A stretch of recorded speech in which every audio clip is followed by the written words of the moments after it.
Shavua Tov, L'Shana Tova. Mishnah Yomi is in Bava Metzia, chapter 4, Mishnayot Tet Yud 9 and 10 today. Elu devarim she'ein lahem onaah. We've been on the subject of onaah. We could say overcharging or price gouging. These are the things, the Mishnah says, that do not have onaah applied to them. Vadim, if someone sells the rights to the labor of an Eved Kanani, a non-Jewish servant, a shtarot, a legal contract, the karkaut, land, hekdeshot, something that's hekdesh, that belongs to the temple instead of belonging to private individuals. The Rav Bartner explains the source. It's actually, the pasuk says, if you're buying something, miyad amitecha, from the hand of your friend. So it's davar mitaltel biyad, something you can carry in your hand, not something like land and not something like a shtar, which you could carry it, but really the value is the contract or the loan or the rights written in the document, not the value of the piece of paper. And of course, amitecha would mean a private citizen and not hekdesh, not something belonging to the temple. The temple treasurers would be buying and selling items to use in the temple for karbanot, temple upkeep, etc. Now the Mishnah adds, ein lahen tashlumi kefil. These items, these categories, they also don't have a double payment if they are stolen. There's a similar source there that really the kefil, the double payment for a thief that we discussed in Bava Kama, is only theft between private parties and of movable items. V'lo tashlumi arba v'chamisha, and not 4 and 5 times. We mentioned there that's by the ox and the sheep, and we mentioned that the Torah is worried even about the embarrassment of the thief back in Bava Kama. And Mishnah adds, shomer chinam eino nishba. A shomer chinam, an unpaid watcher who is given one of these things to watch over, doesn't have to make a shavua, because by the shomer he only makes a shavua if it was a privately owned movable item. Nosei sacher eino mishalem, and a paid custodian who is being paid to protect these items doesn't have to pay if they're stolen or lost. Rabbi Shimon adds a distinction about one of these categories. Kodshim shu hayev ba'achriyutan yesh lehen onaah.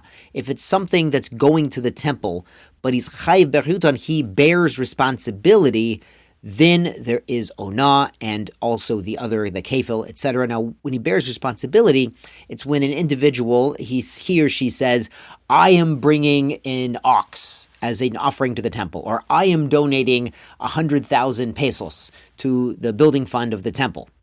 Then if that animal, that item, is lost or stolen, he has to replace it and give that to the temple. So he has sort of personal responsibility. Even if that item is no longer extant, he has to give the value to the temple. If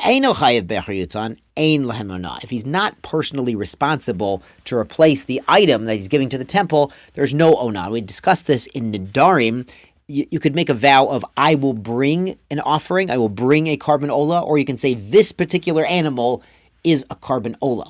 And in the first case, he still bears responsibility. If something happens to the animal, he has to replace it. But in the second case, no. If that animal is stolen or lost or a mum, well, it's no longer available to give to the temple. It was harei zeh. This specific animal is the one he designated as hekdesh to the temple. So if something's wrong, he does not have personal responsibility. Rabbi Yehuda adds to this list of the 4 categories as Afa Mocher Sefer Torah. Even if you're selling a Sefer Torah, that's considered priceless. Someone might pay a whole lot of money to purchase a Sefer Torah or to fulfill the mitzvah of writing a Sefer Torah. They might pay more than you would for a normal book or a Megillah or the like. Or behema, if you need an animal, because the Gemara explains he has 1 animal and he needs 2 to plow with, and it's hard to find a good shidduch these days. If your ox has a certain temperament, you need an ox that really matches. So we might pay a whole lot more money, much more than 1/6, for an ox that matches his existing ox, so he can plow and profit. Umargolitz, a pearl or a gem. Someone might have beautiful pearl earrings and they're missing a pearl and they need one that matches exactly, so they might be willing to pay much more than list value. Ein lahem onaah. There too, there is no overcharging. Someone might pay a whole lot more than the normal price, and that's valid. Amru lo, they told Rabbi Yehuda, lo amru ele et elo. They said, no, only the things we listed first in the Mishnah are excluded from onaah. These other items still are subject to the rules of onaah. On to Mishnah Yud, a very critical Mishnah, because Shem she'onaah b'mecho memkar, just like there's onaah, wronging someone by buying and selling, kach onaah b'devarim. There's also wronging other people with one's words. For example, lo yomar lo, you shouldn't tell someone, bekama chavetzei, how much does this cost? And he doesn't really want to buy it. He's just going in the store and browsing. He's going in the bookstore and browsing and reading all the books and pretending he's going to buy one and saying, yeah, how much does that cost? Yeah, maybe that. I'll look at that. So that's wasting someone's time, giving them false hope. It's oppressing someone else with your words when the words do not match the intentions. Imhaya bal tshuva, if you're speaking to someone who has returned in tshuva, hopefully that's all of us this year. And lo yomar lo, you do not tell him or her, zechor ma'asech harishonim. Don't you remember what you used to do? Remember what you used to do last year when you weren't so careful about a certain halacha, and here you are acting like you're perfect. Don't you remember what you used to do? We do not say that. That's oppressing somebody with words. Imu ben gerim, if he's a child of converts, lo yomar lo, don't tell him zechor ma'aseh avotecha. Remember what your ancestors used to do. Your ancestors were doing very unscrupulous things, and now here you're joining the Jewish people. That's reminding someone of something that's very painful. Shnemar v'ger lo tainu v'lo tilchatzenu.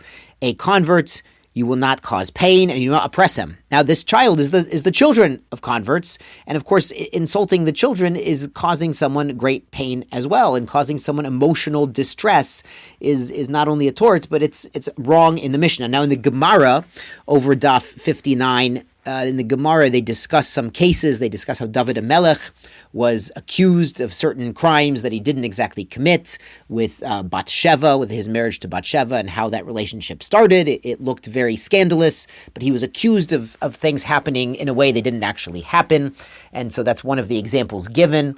There's also the very famous story there, and I believe it's still Bava Metzia, Daf 59, of Rabbi Eliezer, and the other sages were arguing about a matter of halacha, and Rabbi Eliezer asked for signs from Shemayim that the halacha was like him in this particular tanur shel achnai, this particular type of oven, and the sages voted, and they voted him out, but they treated him very harshly, and as a result, eventually it led to serious consequences and, a rift with Rabbi Eliezer and the other sages, and some deadly consequences of mistreating your fellow Jew. So it's something to be very careful this coming year, to be careful with our words and not cause anyone pain with those words. Tiskulu mitzvot.